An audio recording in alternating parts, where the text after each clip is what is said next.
हमारा हीरो ऐश केचम उसकी quick thinking के लिए बहुत ही ज्यादा पॉपुलर है, लेकिन कभी कभी ऐसा भी होता है कि उस क्विक थिंकिंग में वो बहुत ज्यादा रश कर देता है और बहुत सारे क्वेश्चनेबल डिसीजंस ले लेता है, यानी कि ऐसे डिसीजंस जो उसको खुद को कभी हर्ट कर सकते हैं। अब देखो उसके पास ऑप्शंस बहुत सारे होते हैं, लेकिन वो क्विक थिंकिंग रखता है, वो क्रिएटिविटी रखता है और बहुत ही ज्यादा अनप्रेडिक्टेबिलिटी रखता है, इसलिए वो कभी कभी क्वेश्चनेबल डिसीजंस ले लेता है। तो आज अपन इन्हीं के बारे में बात करने वाले हैं, यानी कि top 5 questionable decisions made by Ash. तो आज की वीडियो बहुत ही ज्यादा अमेजिंग होने वाली है, तो इस वीडियो को अभी से एक लाइक कर दो। चैनल पे कहीं से भी नए आ गए तो चैनल को सब्सक्राइब करना भूलना ही मत। So it's me as you all know and you are watching पॉक हकाईएक्स। तो चलो फिर बिना किसी टाइम पास के आज की अमेजिंग वीडियो को शुरू करते हैं। Let's begin.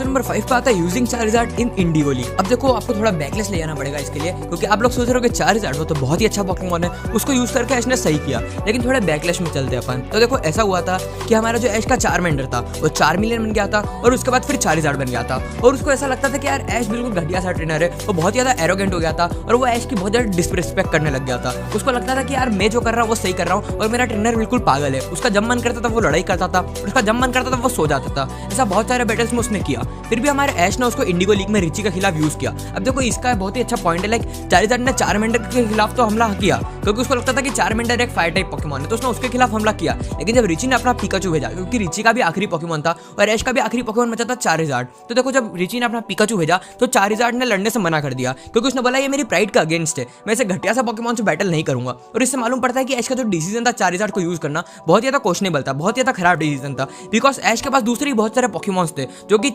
चारमेंडर और पिकाचू को हरा सकते थे, लेकिन फिर भी ऐश ने चार्जार्ड का यूज किया। तो लिटरली वाला डिसीजन जो ऐश को था, इसके कारण ऐश को कुछ भुगतना पड़ा, क्योंकि फिर उसके बाद वो इंडिगो लीग से एलिमिनेट हो गया और अगर वो किसी और पोकेमॉन को यूज करता तो शायद ऐश इंडिगो लीग का विनर बन जाता।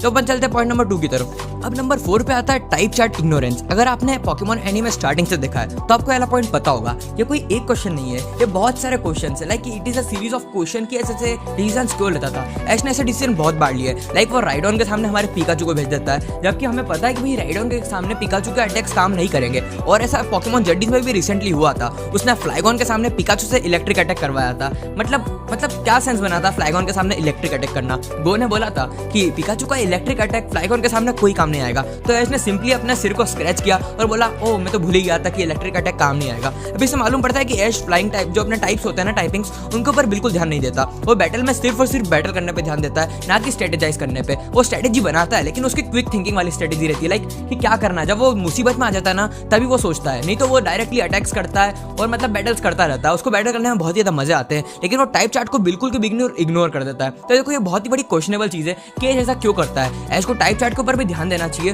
और उसके हिसाब से डिसीजन लेना चाहिए। अब अपन चलते हैं नंबर 3 की तरफ। अब नंबर 3 पे आता है ब्रेकिंग इनटू द सेलेडॉन जोन। अब अगर आपने ओरिजिनल सीरीज अच्छे से देखी है तो आपको यह एपिसोड बहुत ही अच्छा से याद होगा। इस एपिसोड में ऐसा होता है कि ऐश को सेलेडॉन जिम से बैन कर देते हैं, वहाँ पे ब्रॉक और मिस्टी ऑलरेडी चले जाते हैं, लेकिन ऐश को ऐसा बैन कर देते हैं। तो फिर ऐश बहुत ही ज्यादा उल्टे काम करता है। ऐश अपने एनिमी टीम रॉकेट के साथ हाथ मिलाता है और बोलता है कि अपन तीनों मिलकर जिम के अंदर जाएंगे। वैसे ये आइडिया ऐश का नहीं होता, ये ऑब्वियसली आइडिया टीम रॉकेट का होता है, स्टिल ऐश उसमें हामी भर देता है। फिर वो ऐसा करते हैं, वो लोग ड्रेसअप कर लेते हैं और ऐश बताता है कि टीम रॉकेट के जेसी और जेम्स उसके फादर एंड मदर हैं। तो देखो यार ऐश ने बहुत ही बचकाना काम कर दिया। वो अपने एनिमीज को अंदर ले गया जिम के अंदर, जो कि पोकेमॉन चुराने और बहुत सारी चीजें चुराने गए थे, ऑब्वियस सी बात है। अब देखो ऐश का डिसीजन ये वाला बहुत ही ज्यादा क्वेश्चनेबल था, लाइक ऐश इतना छोटा तो नहीं है कि वो अच्छे डिसीजन नहीं ले पाए, मतलब ये बहुत ही बचकाना डिसीजन था। फिर उसके बाद ऐसा होता है कि डिसीजन इतना बुरा फल जाता है कि टीम रॉकेट ने गलती से सेलेडॉन जिम में आग लगा दी।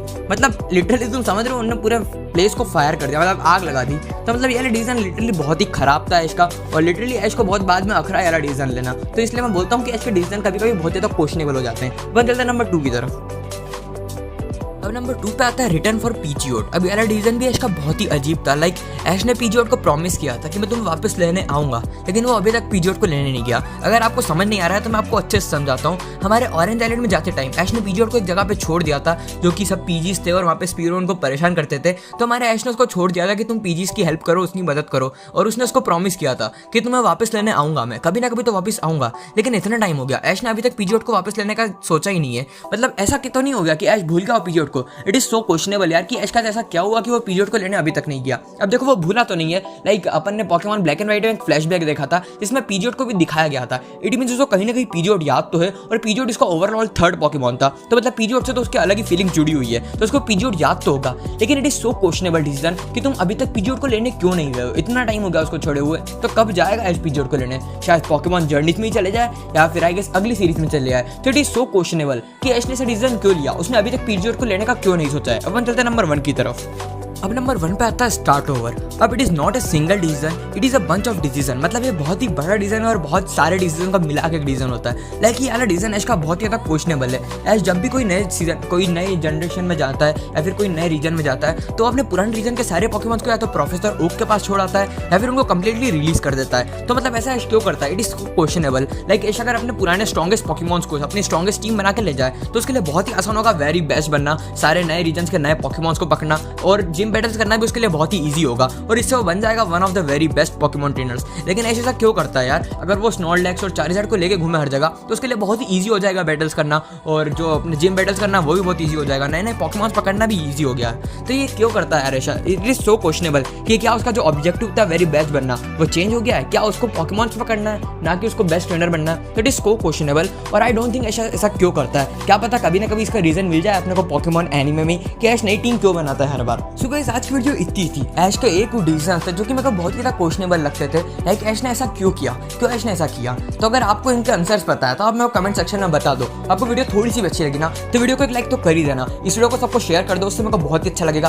कमेंट भी कर दो यार, कमेंट करोगे तो बहुत ही ज्यादा अच्छा लगेगा, उससे रीच भी बढ़ती है। और चैनल पे कहीं से भी नए आ गए तो चैनल को सब्सक्राइब तो कर ही देना। तो फिर मिलते हैं अगली वीडियो में, तब तक के लिए stay safe, stay at home, good bye.